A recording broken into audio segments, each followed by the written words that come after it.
అందరికీ నమస్కారం. తిక్కన మహాభారతం శాంతి పర్వం నుంచి పద్య పంచకం వినిపిస్తున్నవారు బాలసుబ్రహ్మణ్యం కలవలపల్లి. కురుక్షేత్ర సంగ్రామంలో విజయం సాధించిన పాండవులను అభినందించడానికి, ఆశీస్సులు అందించడానికి ఎంతోమంది మహర్షులు వస్తారు. వారిలో నారద మహర్షి కూడా ఉంటాడు.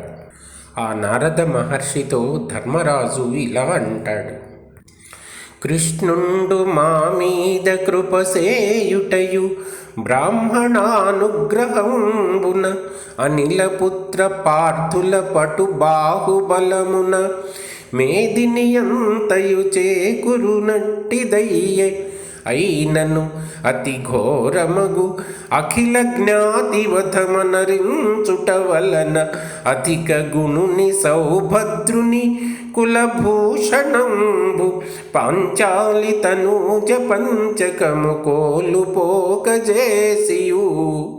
గెల్పుగా మదీయ బుద్ధి గైకొనదయ్యడు సిద్ధముఖ్య అదియుగాక వేరొక్కండు మది కలంచుచున్నయది దాని నేర్పడ విన్నవింతు.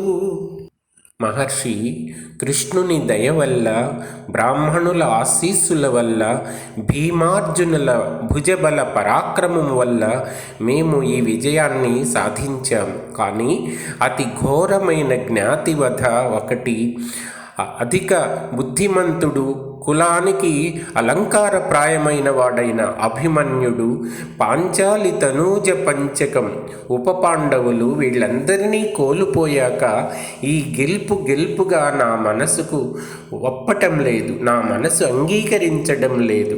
అంతేగాక వేరొక విషయం నా మదిని ఇంకా బాధ పెడుతూ ఉన్నది, దానిని మీకు వివరిస్తాను అంటాడు ధర్మరాజు.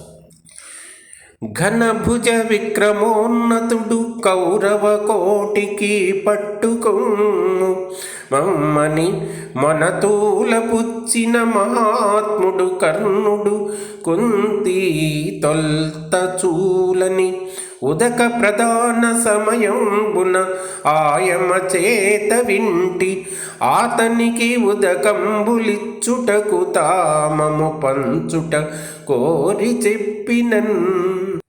కౌరవులకు పట్టుకొమ్మ అయిన కర్ణుడు మా తల్లి ప్రథమ సంతానమని అందరికీ ఉదకం తర్పణాలు వదులుతున్న సమయంలో మా తల్లి చెప్పగా నేను చాలా బాధపడ్డాను. అది నన్ను ఇంకా బాధ పెడుతూ ఉన్నది అని అంటాడు ధర్మరాజు.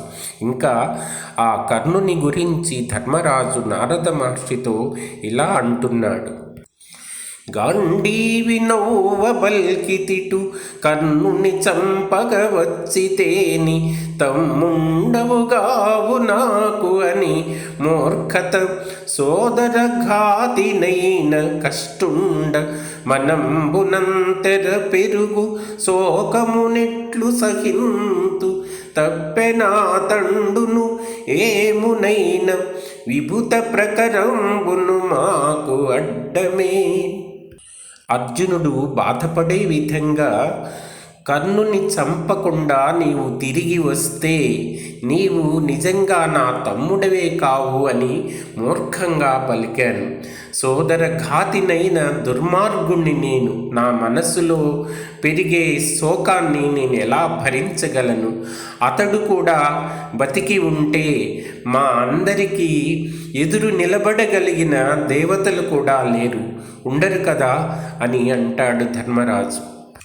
అప్పుడు నారదుడు కర్ణుని చావుకు కారణాల గురించి చెప్తాడు.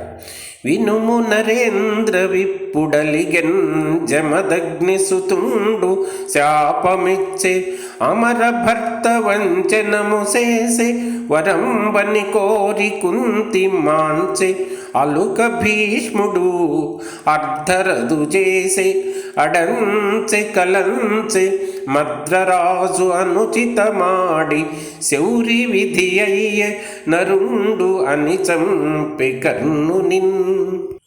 ధర్మరాజా, బ్రాహ్మణుని శాపము జమదగ్ని సుతుడైన పరశురాముడు శాపమిచ్చాడు, ఇంద్రుడు మోసం చేశాడు, కుంతి ఎవరిని పాండవులను చంపవద్దని కోరుకున్నది, భీష్ముడు కర్ణుని అర్ధరథుణ్ణి చేశాడు. ఇలా ఒక్కొక్కరు ఒక్కొక్క విధంగా ఆయన చావుకు కారణమయ్యారు. విధి బ్రహ్మ లిఖితంలాగా కృష్ణుడు అడ్డుపడ్డాడు. ఇంకా శల్యుడు నోటికొచ్చినట్లుగా అతనిని నిందించి బాధ పెట్టాడు. నరుడైన అర్జునుడు యుద్ధంలో చంపాడు. ఈ విధంగా కర్ణుని చావుకు ఇన్ని కారణాలున్నాయి అని నారదుడు ధర్మరాజుతో చెప్తాడు.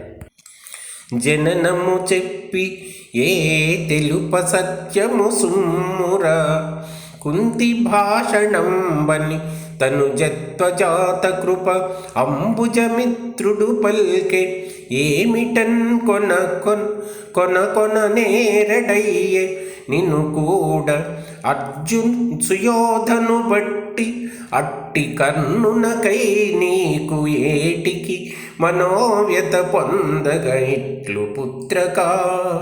సాక్షాత్తు సూర్యుడే ప్రత్యక్షమై నీవు కుంతికి నా వల్ల పుట్టిన కుమారుడవు నాయనా అని చెప్పినా కూడా వినకుండా సుయోధని పక్షంలో చేరాడు.